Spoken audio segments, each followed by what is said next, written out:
What's up, everybody? Today I want to talk about transposing.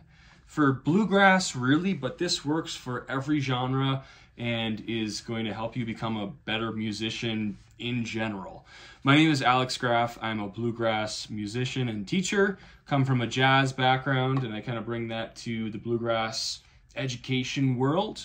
And so I just want to kind of show you some of the ways I think about transposing and how I think it's useful. So in the jazz education space, what I was always told when I was in that world is that when you learn a tune, you learn it in 12 keys. And that's really good. That's really good. To me, that's a little bit more piano player exercise.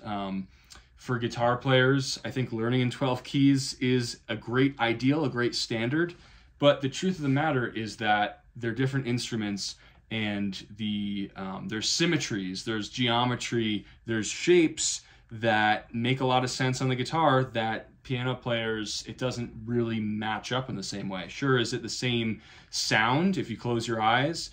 Maybe, yeah, but things are just different on guitar. And so what I want to suggest you do, since we're not in the jazz context right now, we're in the bluegrass context, and if it's bluegrass, great. If it's jazz, great. If it's folk, right? If it's guitar music, what you can do is you can transpose into maybe a handful of keys, and this can, not all the keys, but this can start to give you a really good sense of this kind of comparative overview of what's going on.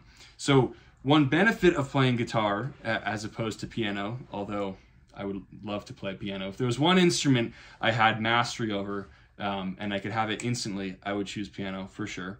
But what we can do on guitar, right? One of the benefits is there are these shapes, there are these patterns that we can use to our advantage, and there's shortcuts because we can learn not just by ear, but kind of visually. There are mnemonic devices or shapes that can help us. However, that can also be a negative, and we can get caught in shapes, in places. And so there are various different ways that we can break out of those shapes. Some of those ways to break out include more shapes, like if you've ever heard of caged, right? Things like that. Whole point of this is, I think transposing tunes into different keys is really useful for guitar players because it can help you break out of knowing something in just one shape, in just one relationship, right? And that's really a goal that we should all be striving towards. Maybe you don't know it all across the neck, but maybe at least you know it in more than just one place. So what I want to do here is take you through one way I would maybe think about transposing if you've never done it before, or maybe you have done it before.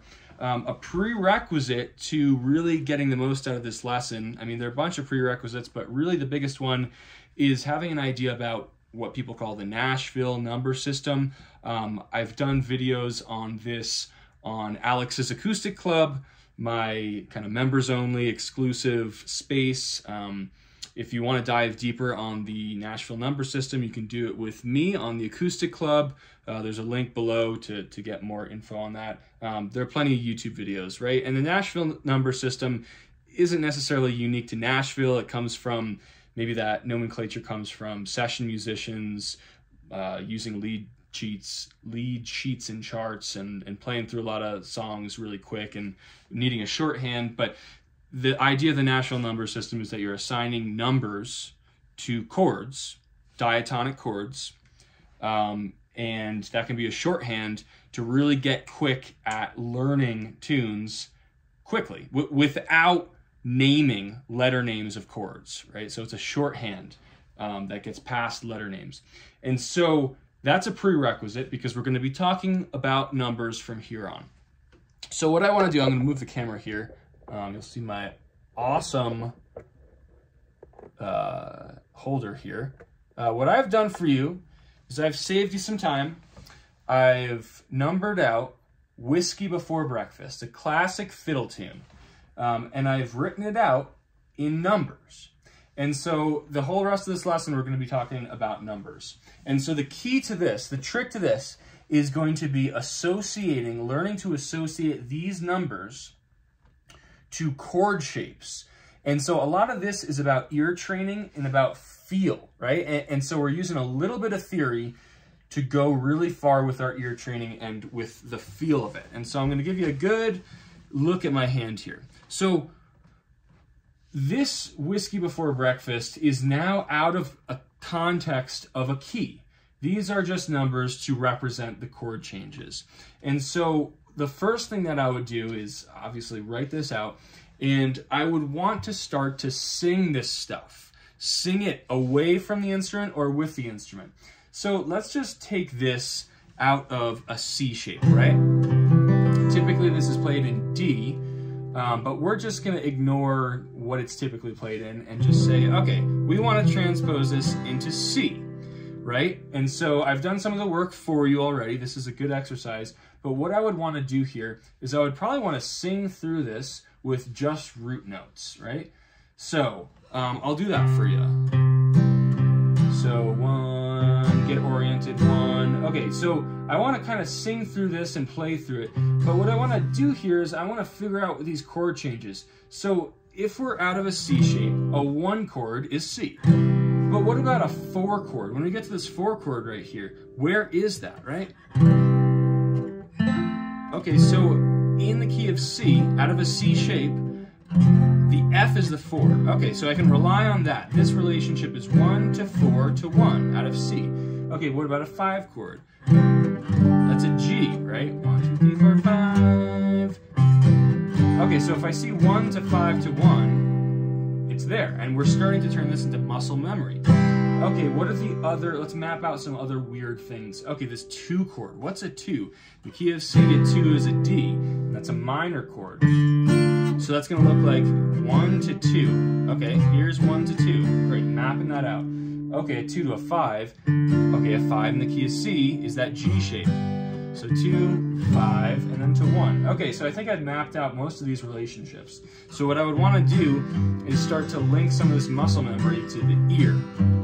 Right, so I'll go 1, 1, 1, 1, 4, 1, 5, 5, 1, 1, 1, 1, 4, 1, 5, 1, and I'm just using the root notes. And of course I'm going an octave up. I'm not hitting this F. 4, 4. I can't get that low. So I'm going this F, this 5 chord is a G. So yeah, so this is how you might want to practice this. 1, 1, 1, 1, 4, 1, 5, 1. Mess that up a little bit. Here we go. Let's try again. 1, 1, 1, 1, 4, 1, 5, 5, 1, 1, 1, 1, 4, 1, 5, 1. A again. 1, 1, 1, 1, 4, 1, 5, 5, 1, 1, 4, 1, 5, 1. Okay, let's go to the B section. 1, 1, 1, 1, 2. Right, 1, 2, 2, 5, 5. Let's get that again. 1, 1, 1, 1, 2, 2, 5, 5. 1, 5, 4, 1, 4, 1, 5, 1. Let's try that again. And let's just try with the bass notes. 1, 1, 1, 1, 2, 2, 5, 5, or 5, 5, 1, 5, 4, 1, 4, 1, 5, 1. So whether you choose to do this with the full chords or the bass notes or a mixture of both, it's really, really good ear training because it's going to get you to stop thinking about just chords and think about how it sounds and how it feels. Okay, so next what I would do is, the beauty of this is we don't have to rewrite this for changing keys. We want to change it maybe to a different chord shape. How about this D? We'll put it in the key of D, right? This D shape is your 1 chord. Okay, now we need to remap out these relationships. And, you know, these relationships are going to come up again and again and again. So if you can get them out of a C shape, a D shape as your 1, and a G shape, with bluegrass, the beauty is we're using a capo, and so you have pretty much access to everything. Okay, let's get this out of a D shape. So 1, 1, 1. Let's map out where 1, 4, 5, 1, 1, 4, 5, 1. Right. So D, E, F, G. G is the 4, G, A is the 5, 1, so 1, 4. Okay, so when you're in D, one thing to remember is that's where your 4 is, right? That feels very different from when we were in the C shape, where it was on, like with my hand. That feels different. So again, we're connecting this muscle memory of, okay, this is 1, 4, 1, 1, 4, 1, 4. Okay, this is 1, 5, 1, 5, and we're doing the ear training. So we're getting both at the same time, and that's the beauty of transposing, is we're learning from something we already know. We're creating new neural pathways with stuff we already know. And if you can build off of stuff you already know, that's like some great learning. I hope this angle is good for you. I hope you like this. Okay, here we go. So D.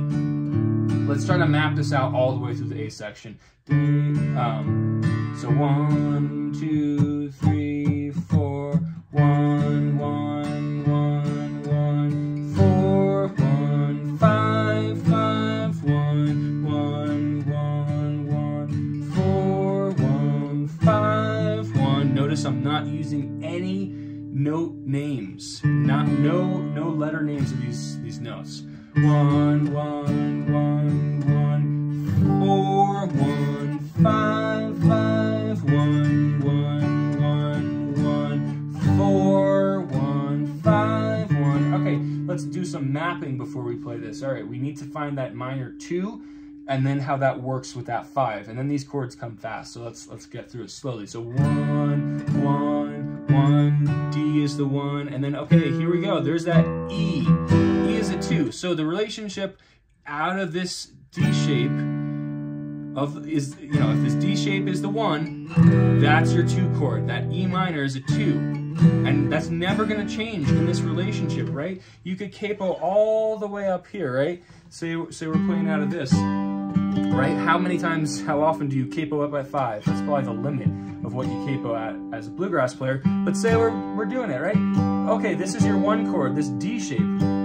What's this note? This is a G, right? This right here, 5th fret on the D string is a G. Okay, let's just forget note names.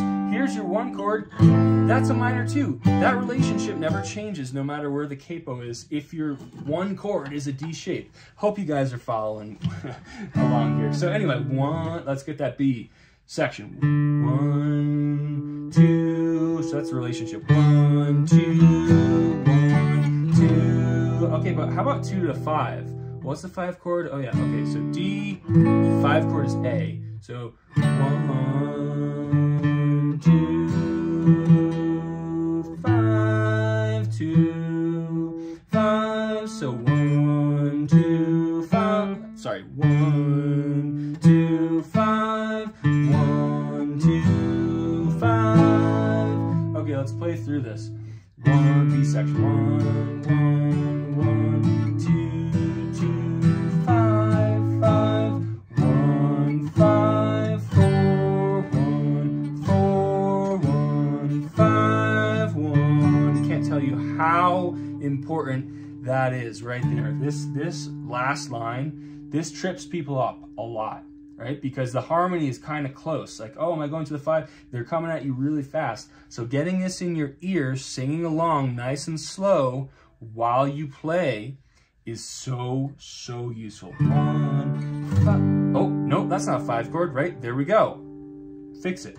1, 5, 4, 1, 4, 1, 5, 1. Just loop that. 1, 5, 4, 1, 4, 1, 5, 1. Loop. 1, 5, 4, 1, 4, 1, 5, 1. If you do it enough, it's going to go on autopilot, and you're not going to have to think as much. And that's what we're going for. Think less. Do your thinking up front. Do the thinking in the practice, and then let it all go when you're actually playing. Okay, now we would want to do this exercise with G also. Let's get through it really nice and quick. Here's your 1 chord. Okay, map out. Where's the 4, where's the 5 in relationship to G? Here's your 1. Oh, 1, 2, 3, 4, G, C. Okay, well, C shape. let's just call it C shape. So 1, 1, 4, 1, 1, 5, 1, 4, 5, 1. Okay, I think I kind of got that. What about this B section, this minor 2? What's a minor 2 out of G? So G, A, G, A, G, A. And then let's get to the 5 with that A. Or that 2, sorry, let's not use letters. 1, 2, 5, 1, 2, 5, 1, 2, 5. Okay, I mapped that out, it's kind of making sense to me. Let me play along, I'll play chords, and I'll sing the chord number. Here we go.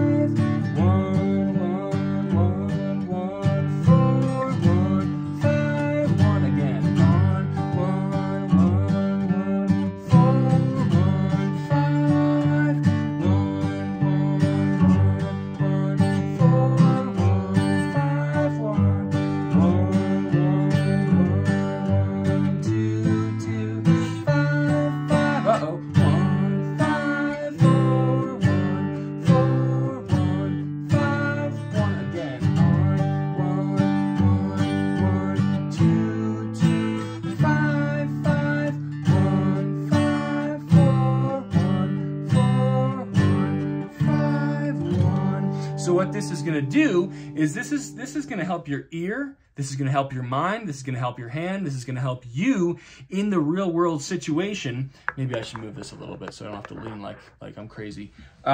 This is going to really help you be spontaneous, right? Be that musician who can pick up the guitar. Somebody can play, you know, call a tune in a weird key, and you will feel okay because it's in your ear. It's muscle memory in your hand. And then, you know, the difference between that, the gray area, you can be on the spot because you've worked this stuff out. So I can't tell you how important I think it is to not spend your entire life doing this, but to dedicate some time towards ear training that is actually going to help you in practice. Another thing you can do, next level, would be do something like this while you're driving in the car. Pay attention to the road, but also in the back of your mind, be like, okay, I don't have perfect pitch. I don't know what note that is, right? I don't know what, it doesn't matter though, right? It doesn't matter what the note name of da is. I know the form of Whiskey Before Breakfast. 1, 1, maybe that's a little bit too high. 1, 1, 1, 1, 4, 1, 5, 5, 1, 1, 1, 1, 4, 1, 5, 1, A section. Boom. That's solidifying in your brain. Imagine if you were in a G shape. Just, who knows if I could play this in a G shape. So G, G, G, or sorry, 1, 1, 1, 4, 1, 5, 5, without the guitar even. 1, 1, 1, 4, 1, 5, 1.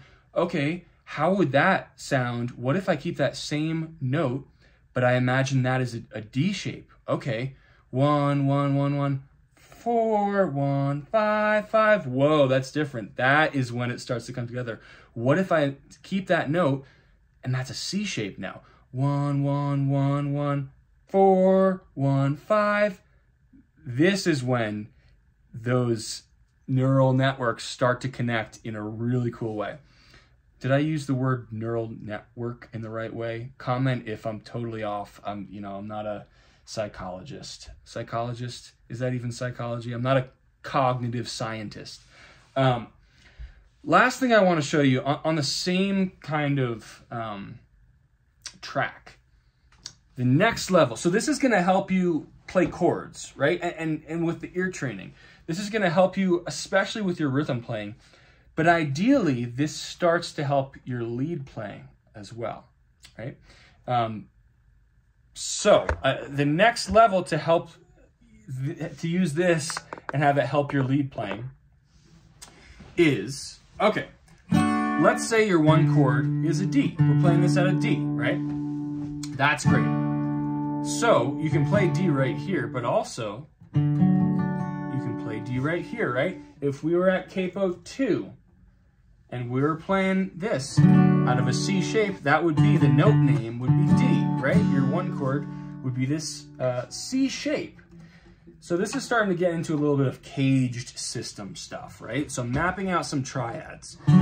So let's do the same exercise here, right, that we just did. 1, 1, 4, 1, 5, right? But let's do it here. Okay, this is going to start to mess with your mind a little bit. 1. So where's the closest 4 chord? Okay, if the 4 chord is this, right? 4 chord is a G shape, right? Okay, here's another G shape, right? Or G chord, let's call it, right? So 1, 4, right? 4, 1, and then what about a 5? So back in this world, a 5 chord is that A shape, right? Okay, A. There's A. Here's A, but that's not really in the same position. There's an A. Okay, so what we've got is 1, 4, 1, 5, 1, 4, 1, 5, 1. So we're just starting to map stuff out with triads or larger chords, right? In just one position. Okay, what about this minor 2, right? Okay. Here's an E minor without moving position. Okay, and what about this monster of a line back here, right? 1, 5, 1, 5, 4, 1, 4, 1, 5, 1. Okay, now you might be asking, okay, what is this even doing? How is this going to help my improvising?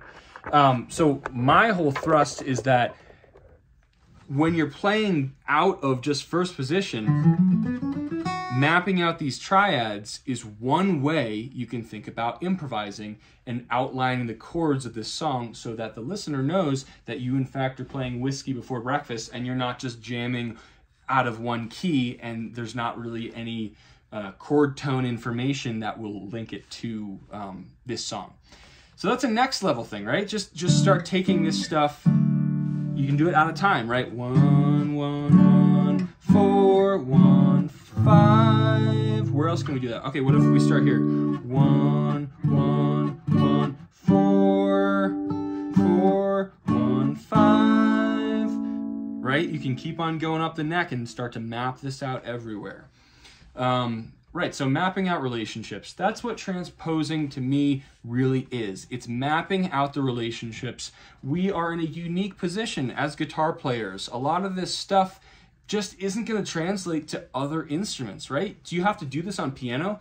I mean, I'm not a piano player, but yeah, you have to do this in a different way though, right? This is something that's very, the notes of these strings, the tuning, and the way they're lined up and what we have access to, you know, not too many other instruments are like this. Maybe some other stringed instruments, but not too many others.